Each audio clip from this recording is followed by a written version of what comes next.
The podcaster Candace Owens, okay? At one time, a friend of Charlie's, at one time, an employee of Turning Point.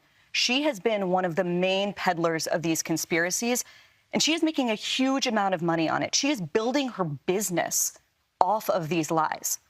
What do you want to say to her and the other people that are putting these lies out into the world right now? Stop. That's it. That's all I have to say. Stop. A few moments later.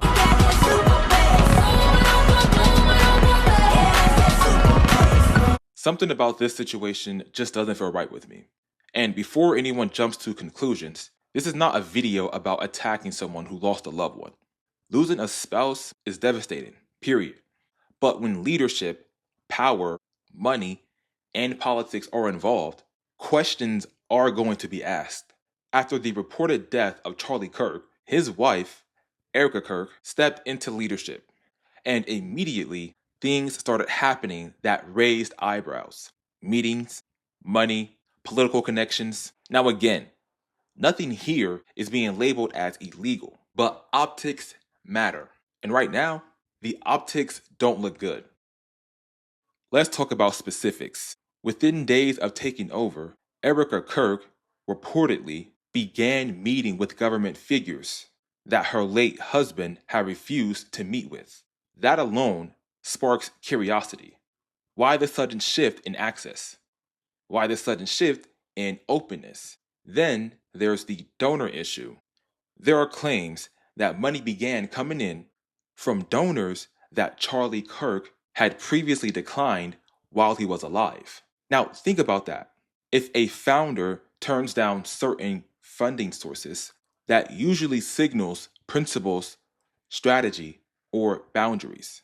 So when those same boundaries appear to shift almost immediately, people notice. Again, this may not violate any law. Organizations restructure all the time after a founder's death, but public trust isn't built on technical legality. It's built on consistency. And when consistency seems to disappear overnight, people start asking questions. Here's where this really matters. We're living in a time where more than half of Americans say they don't trust the government. There's widespread belief in a two-tier justice system, different rules for the rich and the average person, backroom deals, insider politics. So when a political organization's leadership changes and suddenly new doors open, new money flows, and new alliances form, it feeds into that narrative. Even if nothing illegal happened, perception shapes reality in politics. And when transparency isn't immediate and clear, speculation fills the gap. Again, this is not about attacking someone personally. It's about accountability. It's about image. And it's about the larger trust crisis in American institutions. Because whether you support Turning Point USA or not, leadership transitions like this deserve scrutiny. Not hate, not harassment, but scrutiny. What do you think? Is this just normal transitional leadership after tragedy?